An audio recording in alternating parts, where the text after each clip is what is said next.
आत्मीय भाइयों और बहनों, आइए पुस्तक गृहलक्ष्मी की प्रतिष्ठा, लेखक पंडित श्री राम शर्मा आचार्य, पृष्ठ 19, वैवाहिक जीवन में ब्रह्मचर्य का पालन।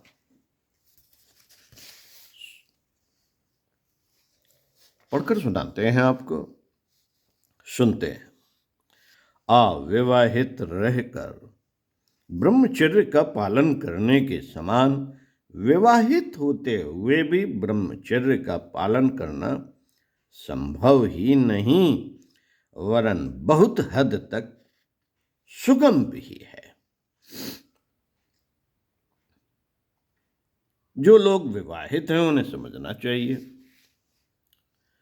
कि पत्नी गृहस्थ धर्म का मूल है। उसे कामोपभोग की सामग्री या ब्रह्मचर्य का विघ्न समझना भूल है। साधारणतया पत्नी से दूर रहने से नारी जात के प्रति वासनामय विचारों की सृष्टि होती है। दूरी में सदैव एक आकर्षण रहता है जो समीपता में नष्ट हो जाता है। उन्हें दाम्पत्य जीवन अप्राप्य है। उन्हें वह अप्राप्य वस्तु बड़ी आकर्षक और सरस दिखती है तथा उसकी प्राप्ति के लिए उनके मन क्षेत्र में बड़ी घड़दौड़ मचती है। किंतु जो पति पत्नी साथ साथ रहते हैं वे यदि चाहें तो स्वाभाविक और सरल जीवन व्यतीत करते हुए उन विकारमय विचारों से सहज ही बच सकते हैं। जब तक परीक्षा की कसौटी ना हो तब तक यह नहीं जाना जा सकता कि किसकी साधना किस हद तक परिपक्व हो चुकी है।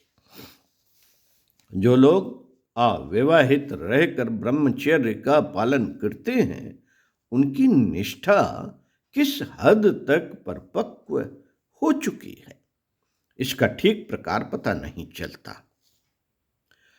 वे प्रलोभन के समय फिसल सकते हैं, परंतु जो प्रलोभन से नित्य संघर्ष करते हैं उन्हें पता रहता है कि वे कितने संयमशील हो चुके हैं। साधन सामने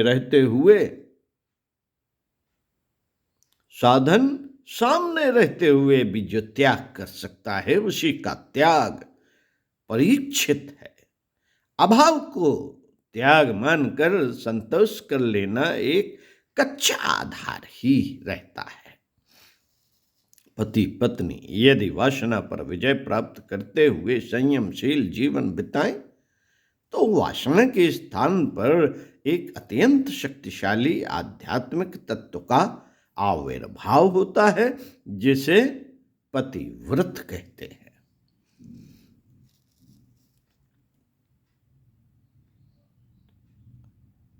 यह तत्व दाम्पत्य जीवन की पूर्णता, पारिवारिक सुव्यवस्था, उत्तम संतति एवं आत्म शांति के लिए बहुत ही उपयोगी और आवश्यक होता है।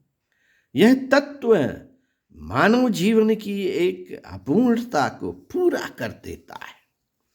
द्वैत को मिटाए बिना द्वैत की प्राप्ति नहीं हो सकती। स्त्री से दूर रहने वाला, उससे घृणा करने वाला व्यक्ति उसे अपने से भिन्न एवं विपरीत मानता है। ऐसी दशा में द्वैत बुद्धि मजबूत हो जाती है और उसे अद्वैत ब्रह्म की प्राप्ति में भारी बाधा दिखाई देती है। अद्वैत की प्राप्ति के लिए अपनी पत्नी को अभिन्न मानने की आवश्यकता है। जैसे अपने ही सौंदर्य पर कोई मोहित नहीं होता, जैसे अपने आप से स्वयं ही वासना पूर्ति करने के भाव नहीं आते, वैसे ही यदि पत्नी को अभिन्न मान लिया जाए तो वह बाधा सहज ही दूर हो जाती है जिसके भय से ब्रह्मचारी लोग दूर दूर भागते फिरते हैं।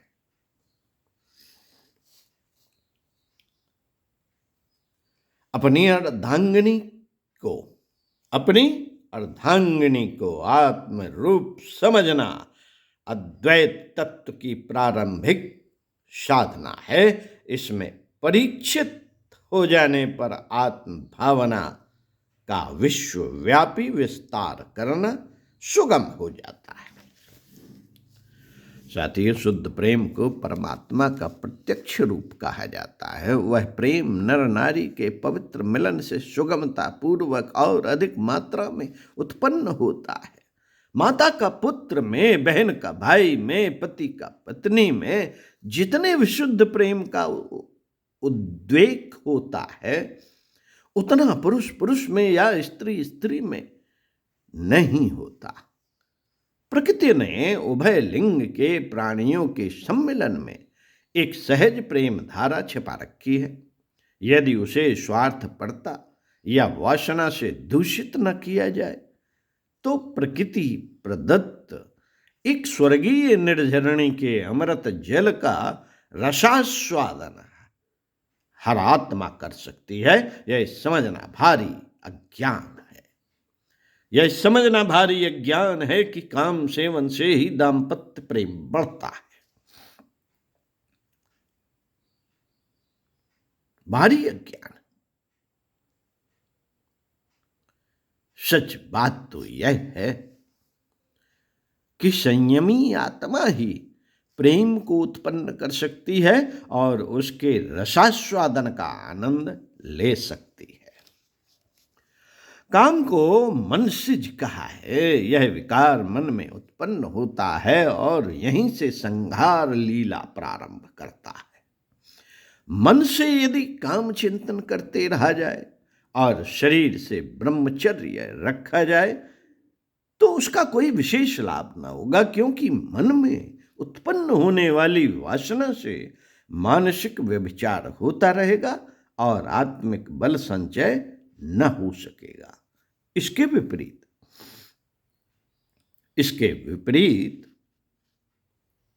यदि कोई व्यक्ति साधारण गृहस्थ धर्म का पालन करता है और मन से निर्विकार रहता है तो उसका थोड़ा सा शारीरिक स्खलन उतना हानिकारक नहीं होता जितना कि अविवाहित का मानसिक उद्वेग।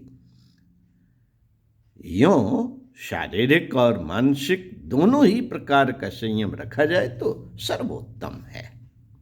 अर्धांगिनी और धर्मपत्नी ये दोनों ही शब्द आत्मिक पूर्णता और धर्म प्रतिपालन के अर्थबोधक हैं। पत्नी इन दोनों कार्यों में सहायक होती है, इसलिए उसे अभिन्न अंग एवं जीवन सहचरी माना है।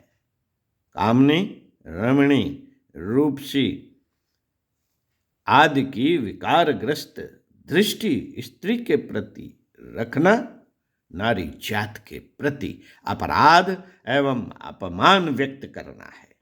स्वाभाविक एवं सरल दृष्टिकोण अपनाकर नारी को एक सच्चा साथी, मित्र एवं आत्मभाग माना जाए तो उससे जिस प्रकार मानसिक जीवन में सुविधा मिलती है वैसे ही आत्म कल्याण के मार्ग में भी भारी सहयोग मिल सकता है। आत्म कल्याण के मार्ग में भारी सहयोग मिल सकता है। उसी तरह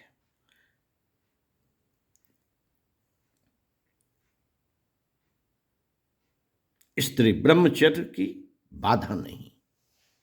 साथियों, स्त्री ब्रह्मचर्य की बाधा नहीं, वह असंयम के विकारों को अनियंत्रित नहीं होने देती और मनुष्य को सुसंयत जीवन व्यतीत करने में सहायता प्रदान करती है।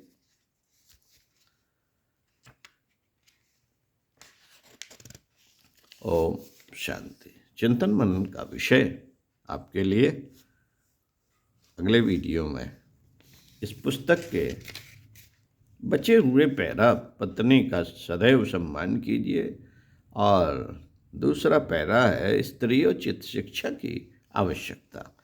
पढ़कर सुनाएंगे, सुनते रहिए कुछ अच्छा और पढ़ते रहिए कुछ अच्छा।